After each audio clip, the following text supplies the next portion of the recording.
Good morning and happy Monday. It is the start of a new week. I'm sitting outside, of course. There's a little bit of a breeze in the air with a teeny bit of chill, so I put on my little jacket, but the sun is feeling really warm on the side of my head, so I figured let's just catch up. It's been a very heavy weekend, but I gave myself a couple of days to just process, and now I'm ready to talk to you. And yeah, so let's just jump on in. So projects. Oh wait, intros. Let's talk about who I am. No, not projects, introductions. Hello, my name is Tiffany. What's your name? Where are you from? I'm in North Carolina. I am from New York, from the Bronx specifically, but I have migrated down here for the past 15, 16 years or so. And if I could be completely honest, I still feel like a transplant. I don't think this will ever feel like home, but I live here, so it is what it is. So I am a knitter. Primarily, this channel is all about my knitting adventures, my journeys, my acquisitions, patterns, and yarn. I dabble in a lot of things. I don't document them all on this channel, but lately, because I was recently one of those job eliminated folks or downsized folks from major corporations and things, I've been kind of sharing some of the regular day in and day out things of my life, which is really not that spectacular. So I'm surprised that you even want to see it, but thank you for watching. I appreciate it. I am trying to grow this YouTube space to become a monetized channel that will definitely help on the financial front of not working. But more than anything, I just really like connecting with you guys, the people that watch, and I host these little knit along groups, and I have been doing them for free. I'm in the middle of my last one. We just started last week, my last free one, and the rest going forward, they won't be exponentially high or anything, but I am trying to at least recoup some of the costs for some of the things that I would like to do in these groups going forward.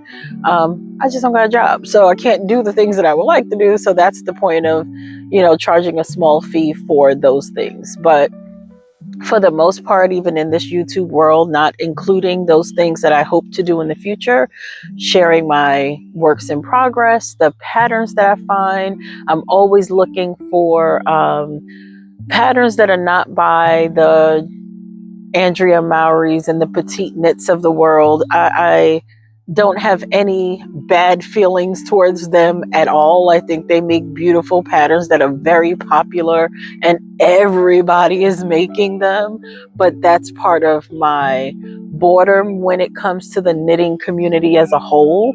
Everyone is anxious to make the same thing, and while they're putting out new patterns, it seems like weekly and monthly, I feel like there's some underdogs out there who are not getting any attention because these other designers are just releasing at such a rapid pace that we never get to see their hot right nows, So my goal is to find patterns from these designers that we don't know that well, that do a really good job of making the same things, and just giving them a little bit of flower time on the interwebs. So yeah, so that's what I'm doing here. Oh, and also budget.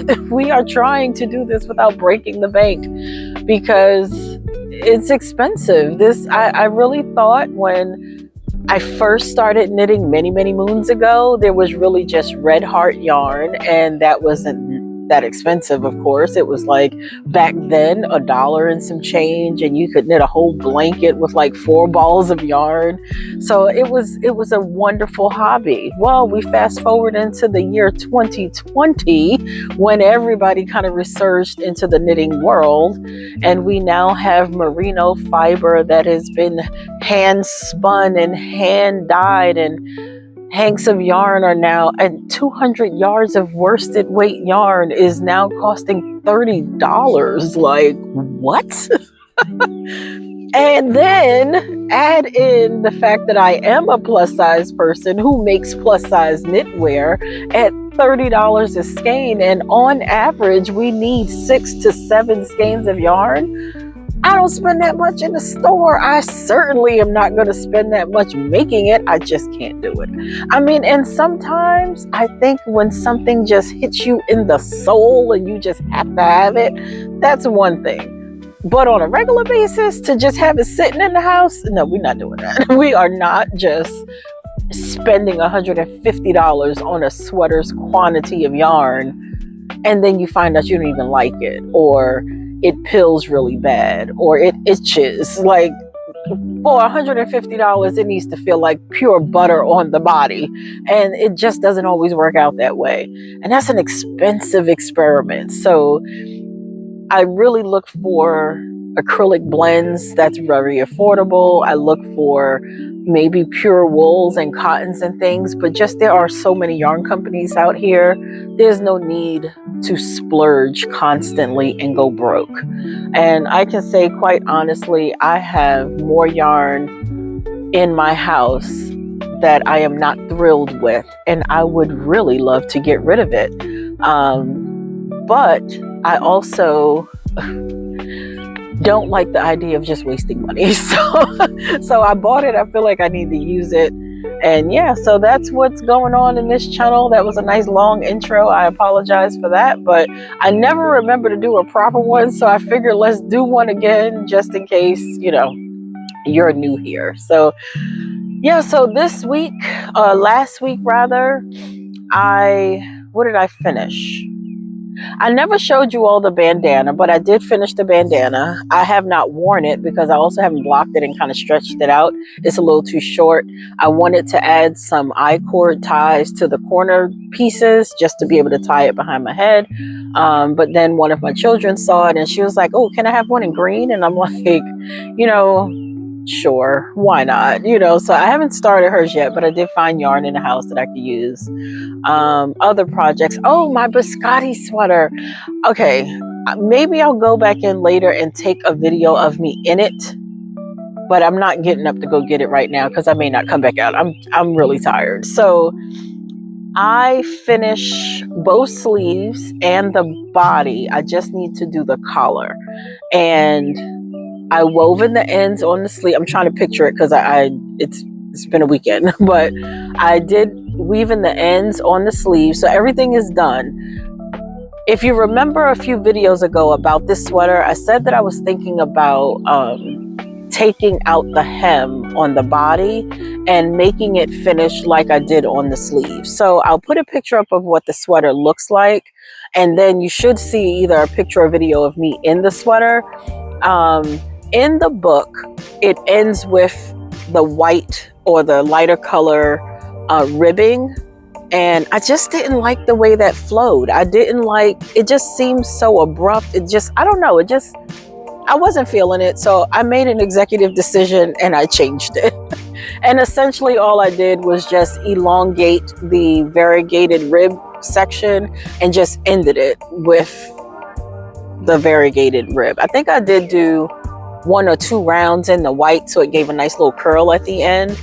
And as I look at the body was a little snug on the hem, and I think I was gonna go up a needle size to like an 11 or a 10.5, which would be a half size or a full size needle up, just because the corrugated rib section does not have any stretch. And with that going over the lower half of my belly, which is round, I want to make sure that I can just pull it on and it doesn't feel or look like it's uncomfortable. So that's what I decided I'm going to do. I did not take out the bottom yet, though. It's still in. I think I was playing around with the idea of maybe washing it and seeing what does it relax into before I make it bigger, and then it becomes, just wonky looking. So we'll kind of see what that looks like. And then as far as the neckline goes, I believe that's just on a size 10 needle, like the body. And then you just do the neck. And it's only like 6 rounds, so that'll be pretty quick. I'll be excited to get that done. What else? I was working on that hexagon blanket, so I've done a couple of those. I got a few orange, I got a couple of reds. Long story short, on that one, I was making for my daughter and her husband. That was a side gift. A blanket. But then her and I made a deal that if I made her a hoodie, like I made something similar for one of my other children, I could get out of the blanket deal. So I took it. I made a deal with her and I gave her her hoodie. It was a nice color block situation. The pattern was the Best Friends hoodie. Never got a picture of her in it, but I did have my wonderful husband model it for me. So if I have that video still, I will put that up. If I don't, just suffice it to say she liked it. It looks good on her. The colors fit her well. And so I was very happy about it. So, but I still want to make her the blanket because I have all that yarn here. And the yarn that I was using was the Happy Place yarn. There go my neighbor's dogs. They make an appearance in every video, I swear. And the baby that they just got, her name is Cole. She's the loudest one. So that was my other thing that I've kind of been working on off and on. And I have that seed stitch blanket, that big blanket that I told y'all I restarted. And then I decided after the chaos of this weekend, it wasn't even chaos, honestly. It was just an emotional weekend. We'll talk about that in a moment. I just decided to cast on something new. And because I'm making it for my mother, who is going to probably watch, I can't show you because I don't want her to know what it is.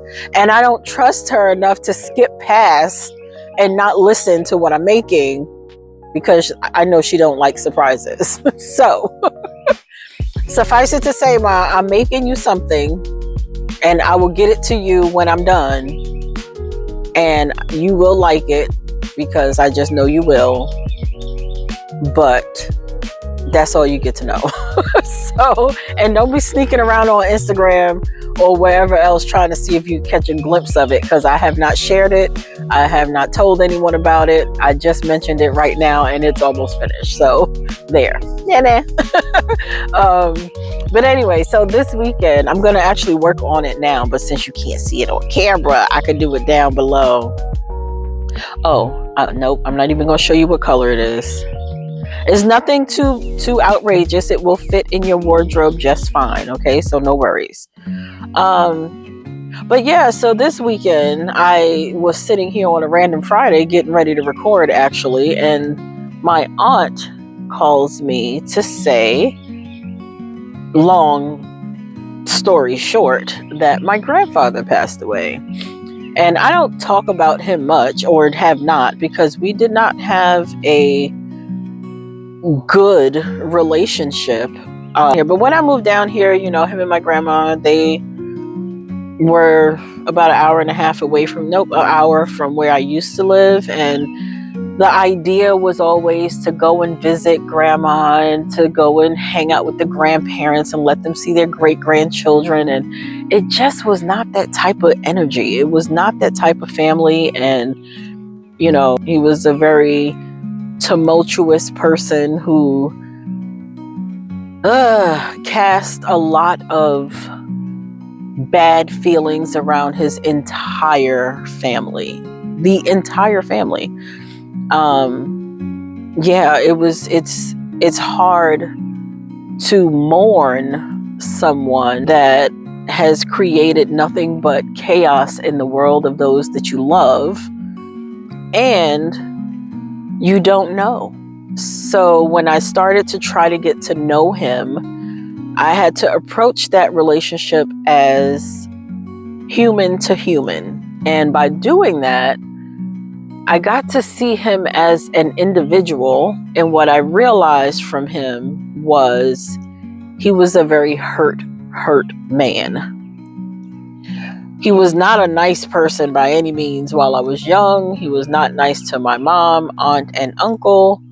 But they survived it and they raised us. We were happy-go-lucky children. So, here comes Audrey. Yes, Audrey. How can I help you?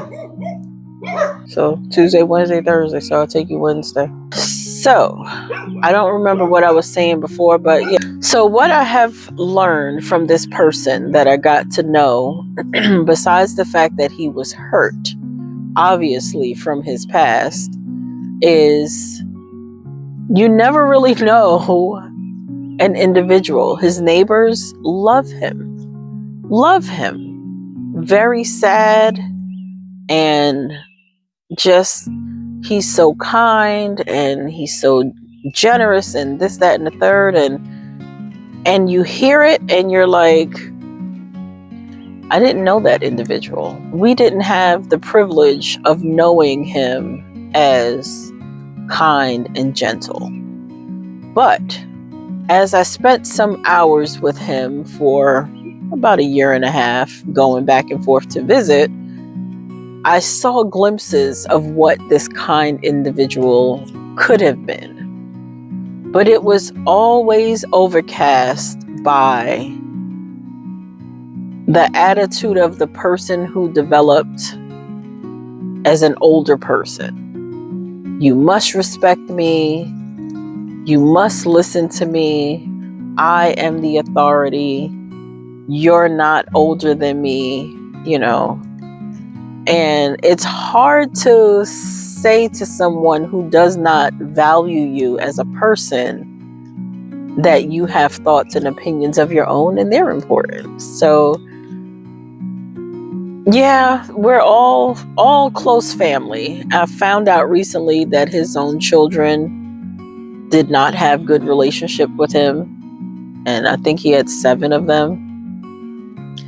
Just the stories, you know. Now I said to my aunt, the book of that portion of your life has officially closed.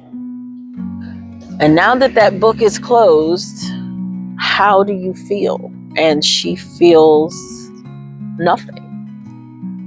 And that, to me, is very sad. And I feel the most sad, not for him as a person because I don't know him, but I feel sad for any human that can live 93 years and in 48 literal hours, we have not shared one good memory. And that says a lot about character, you know?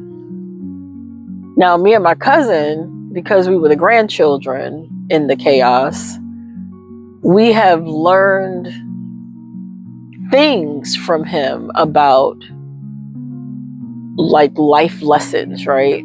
Speak up. Say what you mean and mean what you say. Don't mumble. Look me in the eye when I'm talking to you, you know. Yes, all of those things are great life lessons. The way we learned them, however, was not fun, but we did learn them. And it developed, I guess, a core characteristic of nobody will get over on me. Would have been nice to have some love along with the hard lessons, but he was a person incapable of being a soft, loving individual. I believe as a person who grew up, he was born in 1932. So as a person who grew up during slavery and segregation, and he was a military man, of course, you know, all of those factors created a rage behind the shell. And the shell was responsible for lives. And he brought all of the pain that he probably felt in being raised in that type of world. We're in a different world now. Now it's okay to softly love your children. Then I could imagine as a man, I have no idea, but I could imagine as a man, you were to protect your children and your family and yourself. And you speak when you're spoken to, and you look me in the eye when I'm talking to you. You see what I'm saying? So I wish that things were different. I wish that I had some sort of heart that feels broken for the man, but I don't know this person. But it doesn't stop the fact that I have cried all weekend. I have cried all weekend because of what was never there. And realizing now the backstories. I was helping. I went to the house and was like cleaning up some stuff, and we were looking for documents, which, by the way, people, please get your affairs in order and put them in an envelope and tell somebody. Don't have your stuff spread all over the place in 5 and 6 different places and people don't know what's happening, because it is hard to clean up through your mess. And another thing, stop hoarding. There's so much junk in this house. Anyway. But anyway, so I found all these different notes, like handwritten notes. I'm assuming these are his children. There are probably nieces, cousins, nephews, and there were so many. And I am not exaggerating. I think we found 3 in the kitchen, 2 in a book in the living room. There was like 4 or 5 cards in the side room, and it was like, sorry, Daddy, this is not going to work for me. I thought that we could reconcile. The other letters were like, I have to go. I can't stand all this yelling. It's not making me feel good. And just etc., etc., etc. And it's like, my God, everybody that has crossed your threshold has the same sort of memory. And that's the part that makes me feel sad. That's the part that makes me feel like, what are you doing with your life? You know what I mean? Like we have a finite amount of time. And what are you doing with it? So of course, older people, they may have money and they have things and they're all that, and they can be a great resource for the generation below them. But if that's all that you have, and we literally have not found, other than the neighbors, anyone who has had a good memory, and you have been gone off this earth for 10 days now, and we are not hearing anything positive,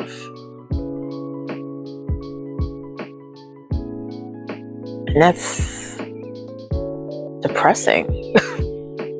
I would love to know, and I know for a fact, I never hurt none of my kids, so when I go, they better cry. They better feel something, right?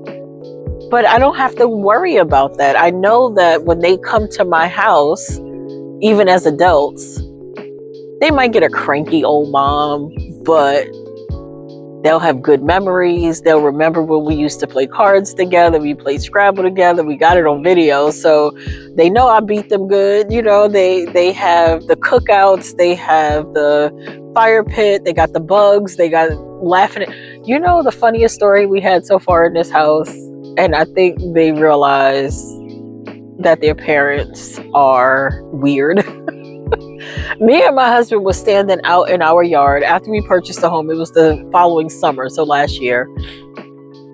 And we were standing outside trying to figure out where's north. Where's the North Star? Because we're looking up in this beautiful sky with all these stars.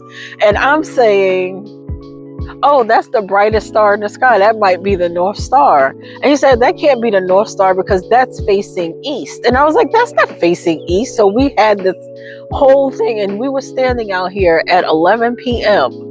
in the middle of this country town, turning in circles, trying to figure out where is north. So of course I text my oldest daughter and I'm like, Kiera, I need your help. I need you to dispel this thought that my husband has. And so he thinks, or thought, I don't know if he still thinks it. And we don't judge, okay? We listen, but we don't judge. But he said, if I'm facing this way, this is north, right? And if I turn this way, that's north. And I'm saying, why do you think this way? But you know, the running joke in this family, and this is no offense to any of you, but he is from South Carolina. And I've heard, I don't know, but I've heard that the educational system in the South was a little bit different than everywhere else. So we just gonna chalk it up to he just didn't know.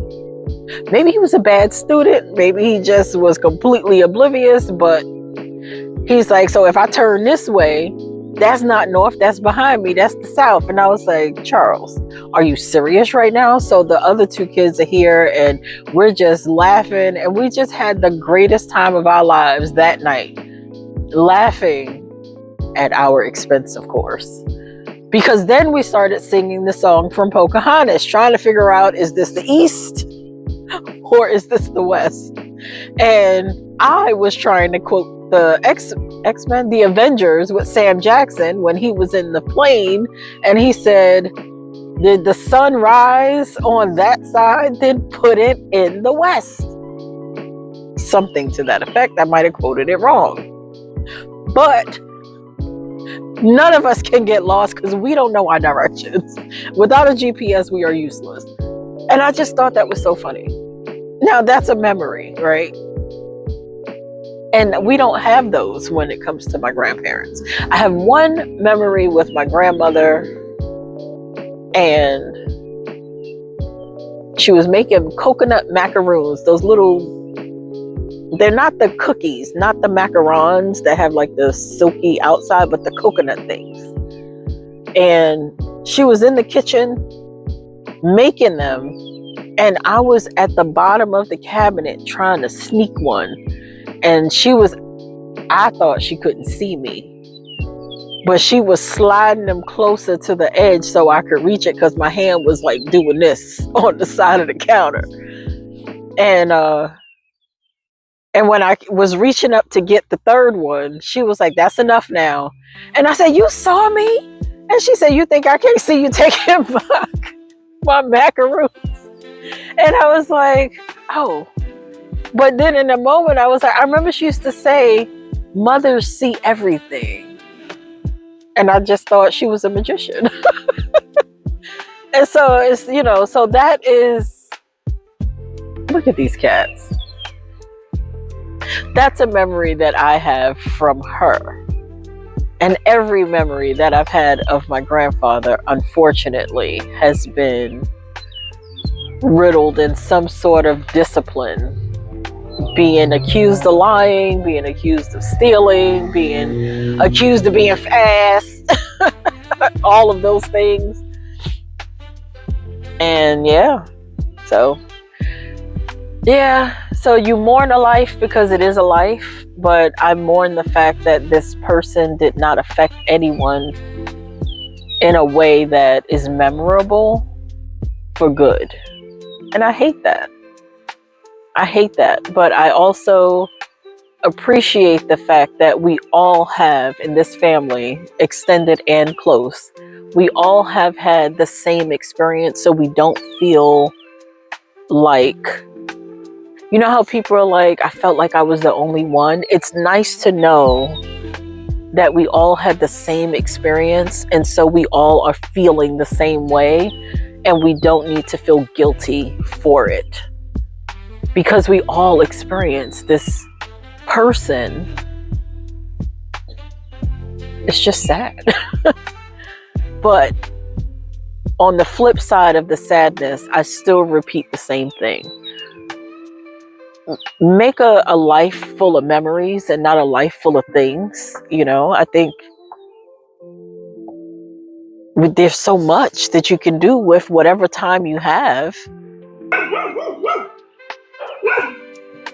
Suffice it to say, that was my weekend, and there has been tons of emotion as I'm learning who these people are in his family, on his side of the family tree. And